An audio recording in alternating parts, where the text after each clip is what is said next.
Welcome into a UConn baseball preview here for the 2021 season as we're joined with the associate head coach, Jeff Hourigan, in his 10th year with the Huskies. Jeff, a tough way to end your 2020 seasons for everyone involved in college baseball. Just kind of take me through what the outlook of the lineup was about, just 13 games in. Yeah. What's up, Jonesy? Last year, obviously, for everyone in the country, it was an abrupt ending. We played some really tough competition in the early going, and we saw some really good things. Faced some really tough pitching. But what we were starting to see was the evolution of a very balanced lineup. Something that me and the rest of the coaching staff, we always talk about, trying to find that lineup where you have, good consistent hitters that are gonna, hit for a high average, get on base, have some power, have some speed, where you have options and different ways to beat your opponent. And I think we were starting to really see that in our lineup with that type of mix. So I think moving forward, I think it's a really good sign because a lot of those guys are back, and that they've been looking pretty good from the fall to now. Yeah, we always talk about depth. It seems like year in, year out, we're getting more and more, accumulating more depth. But of course, with COVID, you get some seniors back. Obviously, your team captain, Chris Winkle, kind of leads the pack. But how is that depth going to help you this year? I mean, you're used to dealing with injuries, a guy here, a guy there. But now with COVID, it's a huge curveball in terms of you could head into a weekend and not know until Wednesday night, all right, we might not have these two or three guys. Yeah, it's funny. It's I think I always say it, and I think the other coaches will attest to this, but in the beginning of the year when we have a lot of position players, because we get guys that are two-way that will do pitching and hitting, I'm always like, this is really tough to formulate a plan to get them enough swings. But as we go on, you have a week where, a guy goes down with, sprains his ankle, or, maybe like you said, during this era, a guy gets sick, and we got to be, overly cautious. And, that depth is important because it gets really thin. Even as many guys as we might have, you do start to look around and you're like, it's important to have those players. And I think in a year like this, we're fortunate that we do have some quality options. But it's you never know what's going to happen. And, all I ask of the guys is just to continue to work hard every day. And, if you're in that lineup, you got to keep pushing forward so you can stay in that lineup. If you're a guy that's maybe not in the lineup, I want you working towards, when you get your opportunity, that you can kick down the door and hold on to it. So yeah, depth is always really important. But I want every player to have the expectation that they're going to get in there and help the team out. All right. So as we typically do, we'll go kind of position by position group.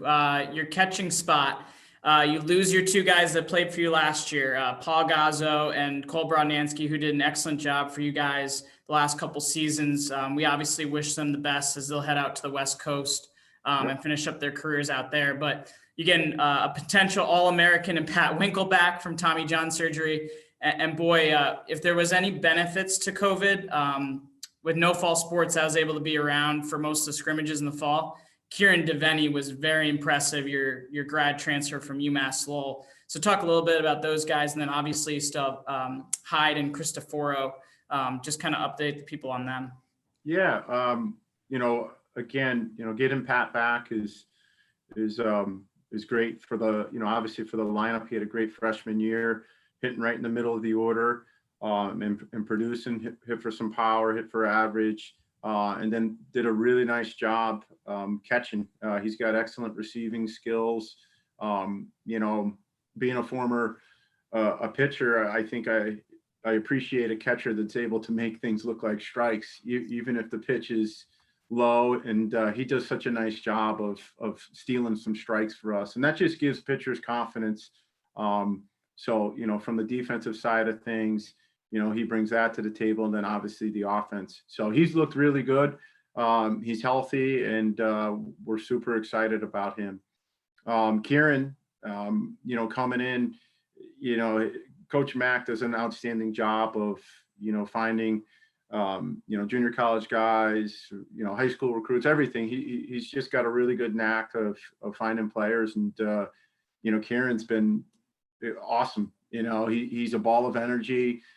He's wants to learn. He's a student of the game. And he's a really good player. He's got a lot of power at the plate, a right-handed hitter. And he really impressed us this fall, just some of the balls that he hit, to both sides of the field. But, aside from that, I think he's a really good hitter as well. And then from the catching standpoint, not many guys can steal bases off of him because he's got a great arm. He threw out a ton of guys this fall. And I think with the way the Big East is set up and the way a lot of college baseball is set up when you're playing more double headers maybe this year, I think it's going to really benefit us to have that rotation to keep those guys rested up throughout the course of a season. We touched upon Ryan Hyde and a newcomer, David Cristoforo. Those two guys have done really well as well. Ryan Hyde came last year to us, as a potential walk-on, and he's gotten better and better. Unfortunately, right now he's battling a tough injury, but he did a really nice job in the fall, catching and throwing and receiving, and he's developing as a hitter.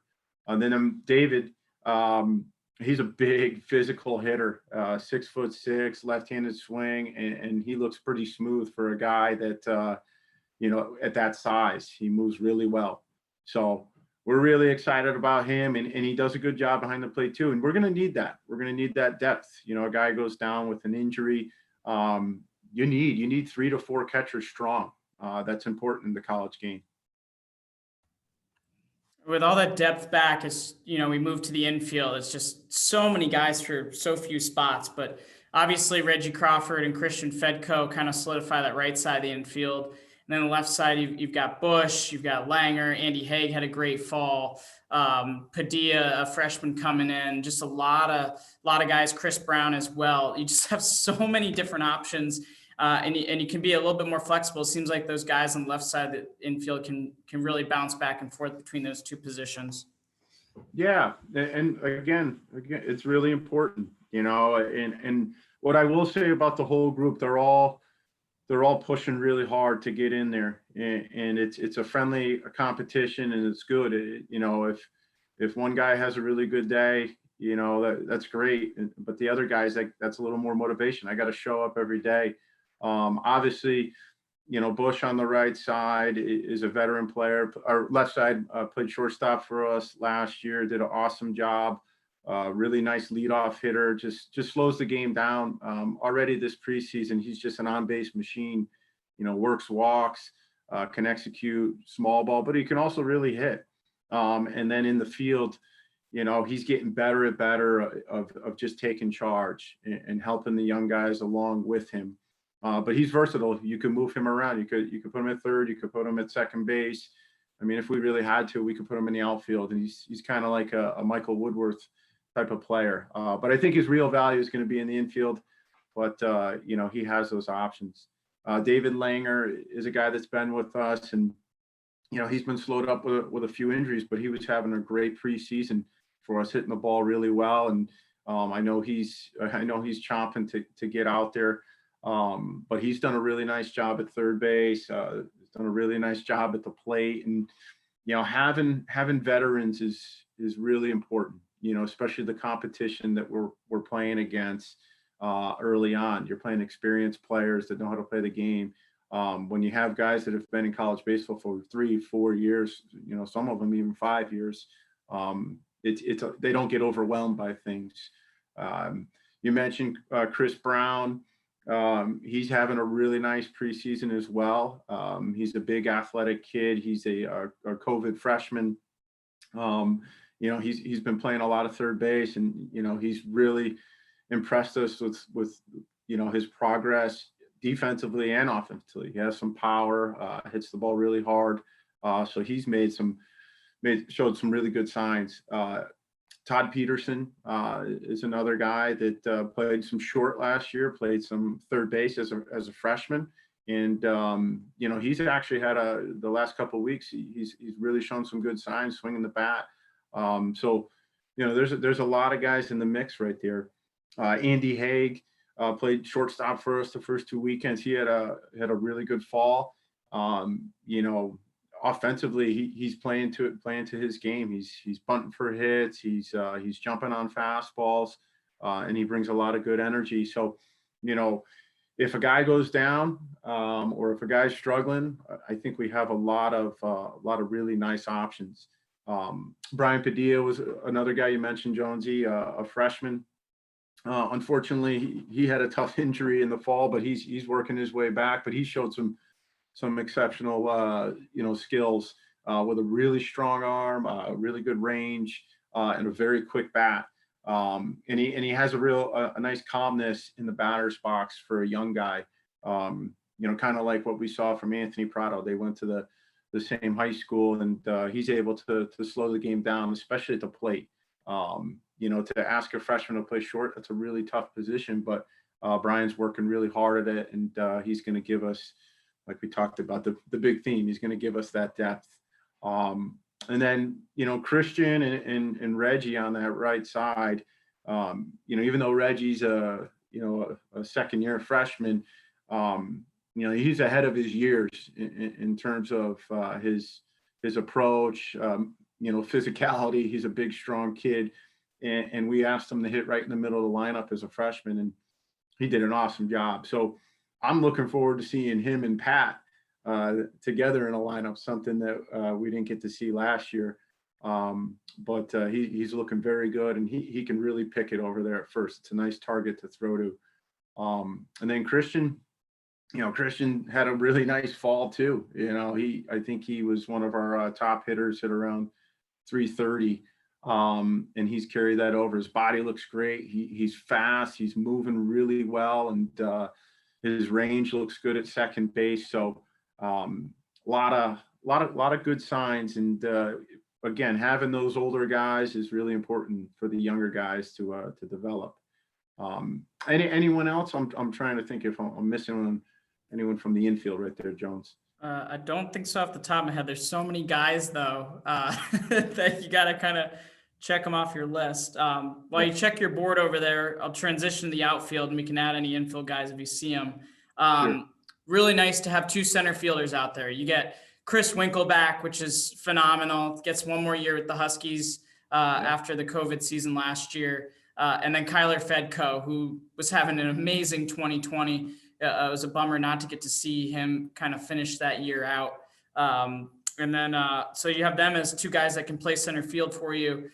Ben Maycock's been, for the latter stage of the fall and this early preseason, he's just been torching the ball. And it's not just pull side, it's using all parts of the field. But you add him, you add Stock, you have Ferrer, TC Simmons. I mean, the common theme of this is that there's more guys and there's only three positions that you can fill out on the lineup card. Yeah, and it's funny. I'm in the middle of fall practices. We would do a kind of an intense drill during Husky Pride, which is our batting practice, where we were, the last rep we play it live, and it was, some of these guys are stepping on balls, but I'm watching the outfielders. I mean, we are running down everything. And you mentioned Chris and you mentioned Kyler in center field, but I feel like, we have, everyone's a center field with the speed and the ball hawking skills. So that was really fun to watch this fall. But I guess if we break down each guy, Chris in center field, obviously he was an unbelievable first baseman, but we moved him out to center. He has great athleticism, and it kind of opened things up for Reggie Crawford and him to be in the same lineup. But Chris, really towards the back end of 2020, he was starting to really develop a feel for playing center field. He ran down a few balls against Presbyterian, and I'm like, there it is. It's starting to click for him. And then he really just took off this fall. I mean, not many balls are going to drop when he's out there. You got that 6'4" frame with those long strides just covering ground. And then offensively, Chris has always been a clutch performer. I feel consistency, comes and go for him. But I think he was really starting to click last year, and he showed some really good signs this fall, or early on in this preseason right here. The patience, he's able to lay off some pitches. He's looked really good, and really excited about it. Kyler was having an unbelievable year last year, and he showed you some awesome skills out there in the outfield as well. Came to us as a shortstop, but wow, he can really go get them. So if Chris had an injury or something, then we can insert Kyler into center field, but he'll probably play. The majority of his time will probably be in right field, but it just depends. It depends how things are going. But he can, as an offensive player, he is a tough out. I mean, he's one of the most competitive guys we have in terms of pitch by pitch. He does not give in as an offensive player, and he has power to all fields. But he's really exciting to watch, and we're looking for some great things from him in the middle of the lineup and defensively. Eric Stock kind of took hold of left field a little bit towards the end of last year. And I mean, I think he was hitting like 480 when things shut down. So clear in the country, yeah. Yeah, I was kind of joking with Stock last week. I'm like, we purposely hid you that first weekend, so Michigan didn't know how good of a hitter you were the next weekend. And no, but he's a really good hitter, and he can run too, and he's got a good arm because he's a two-way guy. So I think in terms of getting some of those other guys into the mix, Stock is really helping us on the mound. Maybe he's a DH option that one day. Reggie's maybe a DH option with his ability to get off the mound. So we're going to be able to move some things around. Benny Maycock, yeah, he's so much fun to coach because he gives you his best effort every day, and he's really, really learning. He's really able to slow the game down now. He's cutting down the strikeouts. And like you said, he's putting balls in play more. He's using the whole field. He's got a ton of power. He's got a great arm. And he's looked really good this preseason, not only offensively, but defensively. He's making some nice plays out there. So he's going to give us more options. I see him more as a right fielder, just because he has such a great arm. But he can really go get them as well.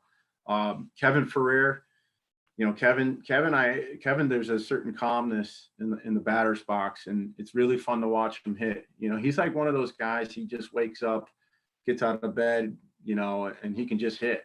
He just got a knack for finding holes, and but he also has a good swing. He's got some power too, and he's worked really hard and looks really good defensively. He made a outstanding catch in our scrimmage. I think it was last Saturday. We were able to get outside, diving play, and that play he wasn't making last year. And he's starting to get a good comfort level out there. And again, I tell the guys all the time, we're gonna play guys that add value. Whether you're struggling offensively, but you're an exceptional defender. If you're going to help us win games, you're going to find your way in the lineup more often. So, if you are selling out on just hitting, that's not the right approach. We want guys to be balanced. Be a great defender and be a great offensive player. Give yourself more options to get in there. And then TC Simmons is another guy, a Cali JUCO guy that came over. He's been slowed up with a few bumps and bruises here, but he can really go get them. Played center field, left field, right field, moved them around, and he made some outstanding plays out there. Calm at the plate, works walks, nice left-handed stroke. So he's going to be in that mix. And then we have Corey Morton's a freshman that, he might have the most speed that we've seen in a long time here. I know we've had some really, really fast guys in this program, but Corey is a high school sprinter, and he can fly. He puts the ball in play. Chances are he's getting on base because he's so fast and has a very, very strong arm as well. So a lot of nice options out there right now. We'll wrap up with this. You had a lot of practice in the fall, and even here in the preseason with the new field, you're able to get scrimmages. So making out a lineup, what are some of the things, the factors that you're going to utilize here as we get into the first weekend of putting lineups together? As we mentioned, there's way more than 9 guys that can swing it and play out in the field for you guys this season. Yeah, I mean, I think the key ingredient for me all the time is, I love to start that. If you have a quality leadoff hitter, if you have a guy that can calm the game down, set the tone, leadoff hitter doesn't always mean, he has to work walks, he has to do this. We say to the guys all the time, walks, you can't force them. All right. But there's a lot to be said for that, where if you're able to lay off pitches and be a tough at bat every time, that makes it harder for the pitcher to pitch to the rest of the lineup. So, Zach Bushling really shows those skills, and he really fits that mold of a prototypical leadoff hitter in my mind. So I love that he can set the table for us. And then it's literally, we got balance. We got guys that can hit for average. We got guys that can really pop you. And then, you get towards the back end of our lineup. Those are guys that in some years, those are guys that are hitting in the front of the lineup. So it's a really nice balance right here. We're able to stretch things out. And I don't see many holes with it. If they're hitting to their potential and they're competing like I know they can compete, it's going to be a fun season. Looking forward to it. 1 week from today, as of right now, scheduled to head down to Charlottesville to play University of Virginia. Jeff, thanks for the time. Good luck this season. And hey, let's get in as many games as possible. Absolutely, Jonesy. Take care.